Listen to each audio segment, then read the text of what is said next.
Hi, I'm Kai Chang Tom, and you're watching Ask Kai, Quick Tips for the Apocalypse, a series of short videos in which I teach you everything you need to know about love, life, sex, dating, and happiness in the middle of our ongoing spiral into complete global collapse.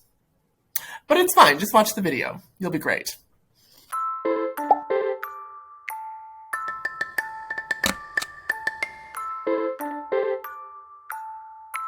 One of our editors here at Xtra put out a call for sex-focused questions for this series, and man, you people really delivered.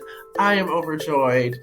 So today's sexy, spicy question is, how can I ask someone to fulfill my mommy fantasy? So for the uninitiated out there, anyone who's watching who's like, what's a mommy fantasy? That's a perfectly normal question.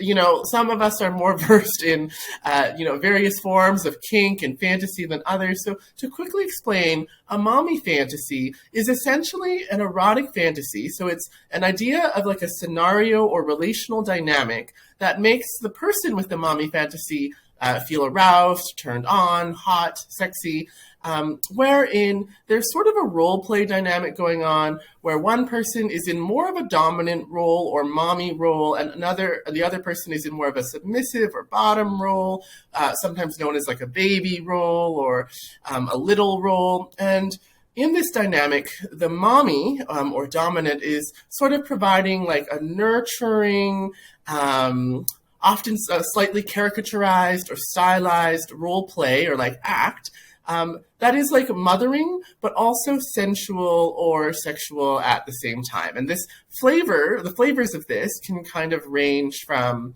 like very like soft and tender and caring to like slightly more authoritarian or disciplinarian. It depends on the specific preferences of the mommy and baby or child or little role players in question. Sometimes when we think about kink or role play, you know, the words mommy fantasy or daddy fantasy, people come up with these images of like people in different outfits, like specific role play acts or costumes, things like this. And that might be part of someone's mommy fantasy, but a mommy fantasy could also be really subtle and sort of more focused on verbal dynamics or just kind of like the emotional aspect of the relationship. Again, it really depends on the people who are in the relational dynamic and having the fantasy. So essentially a mommy fantasy can look like a whole bunch of different things based on preference. So I really like the question, how can I ask someone to fulfill my mommy fantasy? Because it implies consent. It's like the first part of the question is, how can I ask? And to me, that's like, okay, well, how can I make sure that this question is landing with someone in a way that feels good, okay, safe, appropriate, and all that sort of thing. And it sort of answers itself. Like I always get I laugh at myself when people ask questions that are like, how can I ask for this? Or how can I get this? Because like really, it's pretty straightforward. You just ask, right? Like there's not like some like magic secret. You don't have to like wait for like, I don't know, like the dark of the moon on the third month of the year while standing naked in a bucket of eels. Like really, you just ask for what you want. But of course, you know, there are little subtleties that we want to observe. And that's like, well, okay, we want to ask someone who can be reasonably be expected to maybe have a positive answer to your question, right? So we're thinking about consenting adults, preferably already in some kind of intimate relationship with you or negotiating an intimate relationship with you, like someone you meet on a dating app or something. You might not already be in an intimate relationship, but like you're there and you know that's what the communication is for. You want to ask people who, you know, you're already kind of in a kind of intimate situation with, and that where all the kind of hallmarks of consent have already been met. And those hallmarks are like, is this person able to say no and not fear any consequence? Are they able to understand what you're asking them? And this is true of any kind of sexual act or sexual dynamic, erotic role play. You know, you just kind of want to look for those markers of appropriateness and consent. But what I really want to lay out for folks is that, you know, I really am working from like a risk-aware consensual kink framework. I really believe in risk-aware consensual kink or other frameworks for kink that hold consenting adults within a framework of like safety and kink positivity.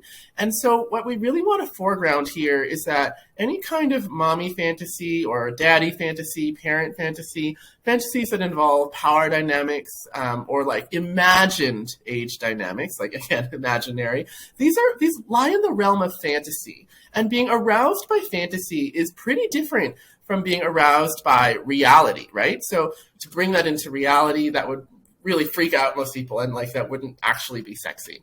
And so this is what I want to kind of foreground with this question is like we're really talking about fantasy play, we're talking about consensual play, we're talking about looking for partners who might already kind of be into that.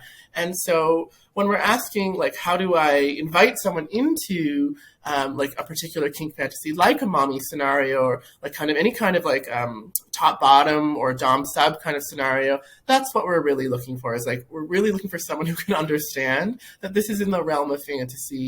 It's between consenting adults, and it follows kind of the rule of pleasure. Like as long as everyone's having a good time, then it can continue. And if it's not, then you don't continue. And that, again, is like part of the initial negotiation. So how do you ask someone? You're looking for someone that you're already kind of like edging toward intimacy with, or you're already in an intimate relationship with. And then, basically you can test the waters with them. Like I would say it's a good idea to ask someone generally, like, are you into kink? Do you have any kinky fantasies? Before we jump right to, and I would like specifically for you to play this particular role in relation to me, like, yeah, we don't want to get too specific. And that's what tends to freak a lot of people out who are newer to kink also, or actually it just kind of freaks a lot of people out, is when someone is like, here's my really specific fantasy, here's what I would like you to do. Like, actually, often we just want to be like, are you into kink at all? Like, what kind of erotic fantasies do you have? And often someone will give you signals. Like someone might say, oh, I'm into topping or bottoming, in a physical way. And then some people might say, oh, well, I'm into doming or subbing in like an emotional or psychological way. And if someone is saying, oh, I'm into doming, or, I'm into sensual dom, that sort of thing, that's a good hint that you could probably ask them about like a mommy fantasy, that kind of thing. And expect to have like a reasonable conversation about it. If the person is like saying, no, I'm not into kink at all, do not move forward with your request. I just think, it's probably not a good idea. And, again, even if they're saying like, oh, I'm into kink, I'm into doming, I would still ask more questions like, how do you feel about age play? How do you feel about, power dynamics? We want to like kind of start at the surface and then lower ourselves in deeper and deeper. And this is just to make sure that everyone is comfortable, including the asker, right? Because we don't want to put ourselves in situations where we might be kink shamed, or someone might misunderstand what we want and really like, kind of lash out at us. We want to make sure we're all having the same conversation, again, about risk aware, consensual, consenting adults, all of that sort of thing, so that the ground is laid for us all to have a good time. Okay, so that's it for today. Again, loving these questions as spicy little sex nerds. Keep them coming. I would love to answer more questions like this. Thanks so much for watching. Once again, I'm Kai Cheng Tom. This is Ask Kai, quick tips for the apocalypse. Stay safe, wear masks, not cloth masks, surgical or N95 if you possibly can have them. Maybe get a booster. Stay safe.